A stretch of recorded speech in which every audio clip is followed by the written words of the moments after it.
I want to get Russ going right away. You guys are in for an amazing, eye-opening presentation. I haven't seen the presentation itself, but because I know Russ, I've known him for quite some time now, and I understand what Paradigm teaches. So I just know that you are going to be absolutely amazed. We're going to have an opportunity to see what we can do in relation to what's going on. And I really do believe there is lots we can do when we start understanding who we are in this legal system. And that's what Russ is going to teach you now. So we'll have some solutions and some places we can go and we can start working together and making the changes that need to be made. So without any further ado, I'd love for you guys to help me welcome Russ Turisky to give us a presentation about how we can reclaim our country, our rights, and our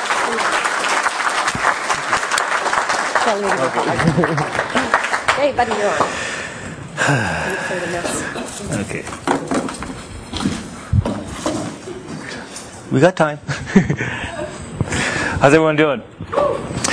Well, I say just Bev's presentation on broken promises. You know, it's got to leave us all frustrated, and I guess that's where I'll give you. My name's Russ Turisky, as Debbie said, and I guess a bit of my background is from a more of a traditional walk through life. I've been self-employed in construction basically for 25 years. I've lived here in Chilliwack for 25 years. And so I really considered myself just the average Canadian. We have a blended family with 7 kids, so there's a lot of keeps you busy doing stuff like that, and you have to keep work. And through all that process, I had a really conflicting frustration inside. See, when I first started in business, it was really easy. It was late 70s, early 80s, and you basically woke up, went to work. And then over the years, more and more rules and regulations were added to the point where you literally almost couldn't even think for yourself without having some bureaucrat tell you how to think. And so through that whole process of the last 25 years, it's over 12 years ago, I started searching for answers relative to the frustration that I was feeling inside.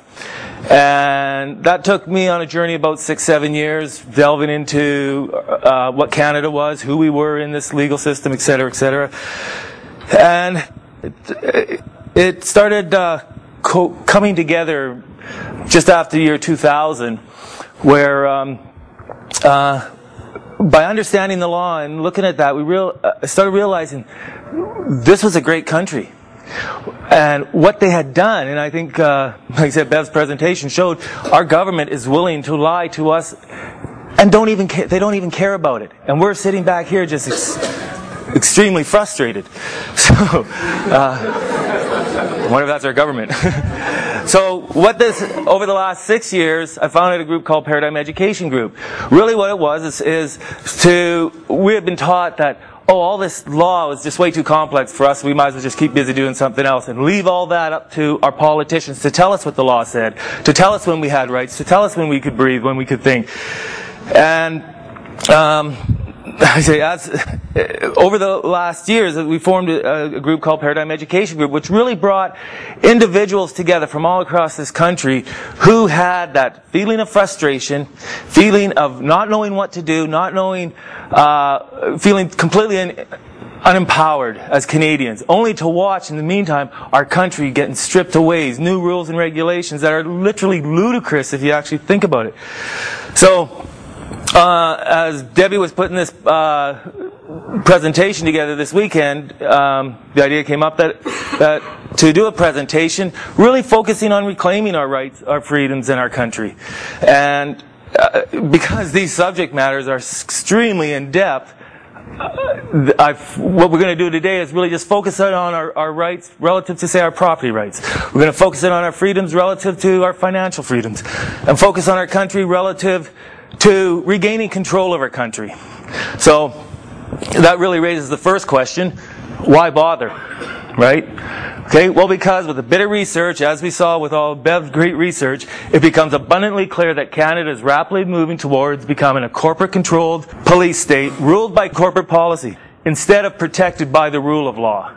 And so what's happening is it's this SPP, the NAU, the whole thing is getting over. So we will become nothing more than servants of these corporations as they get bigger and bigger and bigger, trying to satisfy their insatiable greed. This picture here probably be more appropriate now, considering what we saw with Bev's presentation, if I actually put a taser in that guy's hand. But that's how we all feel.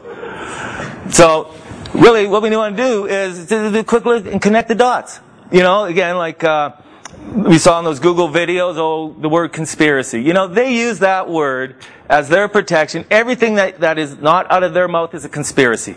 And yet, again, we saw in the Manitoba throne speech, they themselves are saying, this is what we're doing. We're literally taking over everything.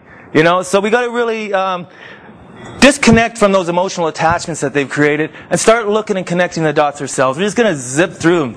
There's a history of verifiable false flag operations that are indisputable. Pearl Harbor, the Tonga Bay event that started the Vietnam War, 9/11, again, there's the 9/11 Truth Movement, the phenomenal work all those people have done is literally phenomenal.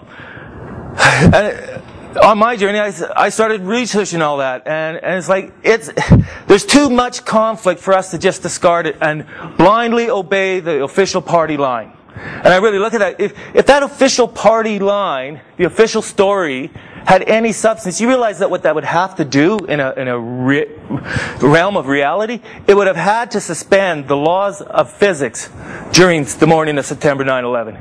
We would have actually witnessed 6 miraculous resurrections because of the 18 terrorists that were supposedly on there. 6 of them are up and alive, walking around. You know, and yet there's people today in this country at all who will blindly, no, the official party line, that's the way it is. There's no question. We should not even look at it anymore. We have to start looking at things for what they are and really take a look, because these are indisputable. Another one, Bev talked plenty about these, is the Amero, the SPP, and the North American Union. You know, when we see Harper on TV trying to convince people that the North American Union is all about color coding our jelly beans, come on, you gotta wonder, does he really think we're all that stupid? Or is he just still hoping?